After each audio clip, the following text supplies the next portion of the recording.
Hello friends, இப்போ பார்த்தோன்னா செம்ம இன்ட்ரெஸ்டிங்காக இருக்குது. இங்கே வந்து காவேரி அம்மா வந்து காவேரி எப்படியாச்சும் சமாதானப்படுத்தி விஜய்க்கும் காவேரிக்கும் மேரேஜ் பண்ணி வைக்கணும் அப்படின்னு நினைக்கிறாங்க. ஆனால் காவேரி வந்து இந்த நம்ம குட்டி காவேரி பாப்பாவுக்கு எப்படியாச்சும் அம்மா கொண்டு வரணும், விஜய்க்கு பொண்ணு பார்க்கணும்னு சொல்லிட்டு ரொம்ப தீவிரமாக பொண்ணை பார்த்து ஒரு பொண்ணு வந்து அமைஞ்சிருச்சு. அந்த பொண்ணு என்ன செய்கிறாங்கன்னா ஹோட்டலுக்கு வர சொல்லி பேசுகிறாங்க. அந்த பொண்ணு எனக்கு மாப்பிள்ளை சூப்பராக இருக்கார், அழகாக இருக்கார், அப்படி இப்படின்னு பயங்கரமாக எனக்கு ஓகே. ஆனால் வந்து அந்த குழந்த வந்து நைட்டு அவங்க அப்பா கூட தான் படுக்குமா, உங்கள் கூட தான் படுக்குமா அப்படின்னு விஜய்கிட்டே கேட்குறாங்க. விஜய் செம்மையாக டென்ஷன் ஆகி கத்துறாரு. ஆமாம், என் குழந்தை என்கிட்ட தான் படுக்கும் அப்படின்றாங்க.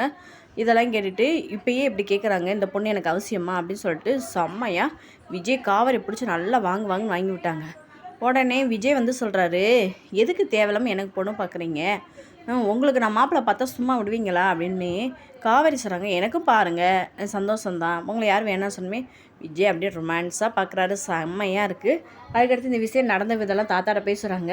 தாத்தா வந்து என்னடா கொடுமை, பொண்டாட்டியே உனக்கு பொண்ணு பார்க்க நிலமையாக இருக்குது, இது நீ சட்டு போட்டுன்னு அவட்டே சொல்லிடுறா அப்படின்னு சொல்கிறாங்க. தாத்தா கண்டிப்பாக நேரம் வரப்போ நான் சொல்லிக்கிறேன், அது வரைக்கும் நீங்கள் அமைதியாக இருங்கன்னு சொல்கிறாங்க. கண்டிப்பாக வீடியோ பிடிச்சா மறக்காமல் லைக் பண்ணி சப்ஸ்கிரைப் பண்ணுங்கள். தேங்க்யூ. நெக்ஸ்ட் வீடியோ பார்க்கலாம்.